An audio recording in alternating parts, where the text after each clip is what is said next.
Hello friends, அனைவருக்கும் வணக்கம். இன்னைக்கு என்ன வீடியோவில் பார்க்க போகிறீங்கன்னா, சப்பாத்தி தாங்க. சப்பாத்தி வந்து நிறைய விதமா செய்யலாம்.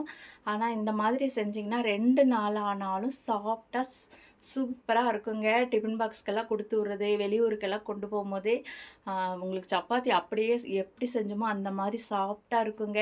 2 நாள் ஆனாலும் கெடாமல் இருக்குங்க. வாங்க அந்த மாதிரி தான் செய்ய போகிறேன். வாங்க எப்படி செய்கிறேன்னு பார்க்கலாம். இப்போ தான் முதல்ல என்னோடய வீடியோ பார்க்குறீங்கன்னா சப்ஸ்கிரைப் பண்ணிவிட்டு வாங்க. வீடியோக்குள்ளே போகலாம். இந்த சப்பாத்தி பார்த்திங்கன்னா நான் ஏற்கனவே சுடுதண்ணி வச்சு போட்டிருக்கேன். 2, 3 வரையாக போட்டிருக்கேன். இன்றைக்கி ஒரு விதமாக செய்ய போகிறேன். வாங்க எப்படி செய்யுதுன்னு பார்க்கலாம். இப்போ பார்த்தீங்கன்னா தேவையான அளவு கோதுமை மாவு எடுத்துருக்கேங்க. நம்ம அதுக்கு கொஞ்சம் சால்ட் உப்பு போட்டுக்கலாம், சரிங்களா? இப்போ சால்ட் உப்பு போட்டுட்டு நல்லா ஒரு கிளறிக்கலாம். மாவு ஃபுல்லாக சால்ட்டு கலர்ற மாதிரி கலந்துக்கலாங்க. அதுக்கப்புறம் பார்த்திங்கன்னா ஒரு சின்ன கப்பு நிறைய தயிர் வச்சுருக்கேங்க. நல்லா கெட்டி தயிர், ரொம்ப புளிக்கெல்லாம் வேண்டாம், சரிங்களா? அதுக்கப்புறம் பார்த்திங்கன்னா ஒரு பாத்திரத்தில் கொஞ்சம் லைட்டாக வெதுன்னு சுடு தண்ணி எடுத்திருக்கேன். அவ்வளோதாங்க. இப்போது நம்ம தயிர் சால்ட்டு எல்லாம் போட்டு ஒரு நல்லா ஒரு கிளறிட்டு தேவையான அளவு சுடு தண்ணி, அதாவது ரொம்ப கொதிக்கக்கூடாதுங்க, வெதுப்பான தண்ணியை நம்ம விட்டு சப்பாத்தியை பிசைஞ்சிக்கலாம், சரிங்களா? நல்லா கிளறி எடுத்துக்கலாம். அதாவது சப்பாத்தி வந்து கெட்டியாக இருக்கக்கூடாதுங்க. மாவு வந்து பூரிக்கு தாங்க கொஞ்சம் கெட்டியாக இருக்கணும். சப்பாத்திக்கு கொஞ்சம் நல்லா இலகமாக இருந்ததுன்னா நல்லா சாஃப்டாக இருக்குங்க. கல் மாதிரி பிசையக்கூடாது. பார்த்திங்களா, கை விரல உள்ளே விட்டோம்னா அப்படி பிஸ்குன்னு போகிற மாதிரி இருக்கணும். அந்த மாதிரி இருக்கணுங்க. அப்போ தான் உங்களுக்கு வந்து சாஃப்டாகவும் இருக்கும். நல்லா ஒரு விரட்டி மாதிரி இல்லாமல் கெட்டித்தனம் இல்லாமல் அப்படியே பிச்சா ஒரு விரலையே பிச்சு எடுக்கிற மாதிரி ஒரு பக்குவமாக இருக்கணும். அந்த மாதிரி தான் நம்ம பிசைஞ்சு வைக்கணும். இது மேலே வந்து ஒரு கொஞ்சம் எண்ணெய் தடவிட்டு மூடி வச்சுக்கலாம். ஒரு 10 நிமிஷம் முடிக்கலாம். இப்போ சப்பாத்திக்கு கல் வச்சுருக்கேங்க, தேய்ச்சிருக்கேன். நீங்கள் மடித்து தேய்ச்சாலும் சரி, இல்லைன்னா அப்படியே ப்ளைனாக ஒரே சிங்கிள் லேயராக தேய்ச்சி எடுத்தாலும் சரி, நம்ம இஷ்டம் தாங்க.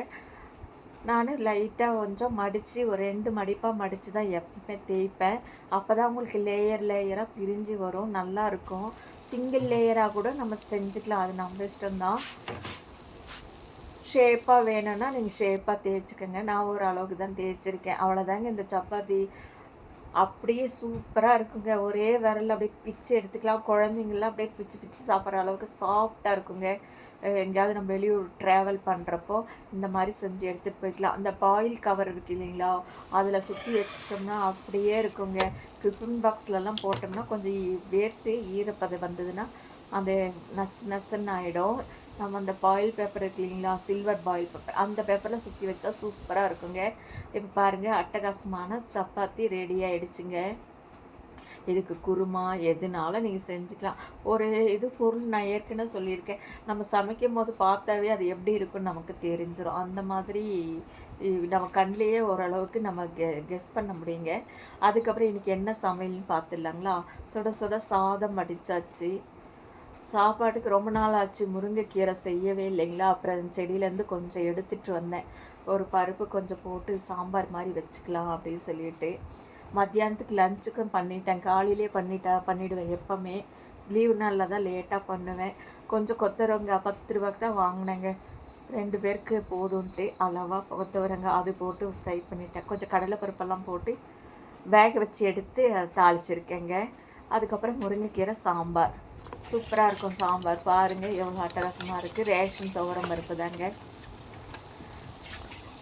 அவ்வளோதாங்க இன்றைக்கி எங்கள் வீட்டில் சமையல். 2-3 நாள் ஆச்சு வீடியோ போட்டு. இன்றைக்கி கண்டிப்பாக ஏதாவது போடணும் அப்படின்னு சொல்லிட்டு இன்றைக்கி போடலாம், நேரத்துலேயே போட்டுடலாம் அப்படின்ட்டு தான் இந்நேரத்துக்கே போடுறேன். அவ்வளோதாங்க எங்கள் வீட்டில் இன்றைக்கி டிஃபனு சாம்பார், முருங்கைக்கீரை சாம்பார், கொத்தவரங்காய் பொரியலுங்க. சப்பாத்தி இந்த மாதிரி ஒரு முக்கா பண்ணி பாருங்கள். அதுக்கப்புறம் நீங்கள் இதே மாதிரி தான் பண்ணுவீங்க. அவ்வளோ டேஸ்ட்டாக சூப்பராக இருக்குங்க. ஜாம் வச்சு கூட குழந்தைங்க அப்படியே உருட்டி ரோல் மாதிரி பண்ணி கூட சாப்பிட்டுக்கலாம். அவ்வளோ நல்லா இருக்குங்க. இந்த வீடியோ பிடிச்சிருந்தா லைக் பண்ணுங்கள், ஷேர் பண்ணுங்கள், சப்ஸ்கிரைப் பண்ணுங்கள்.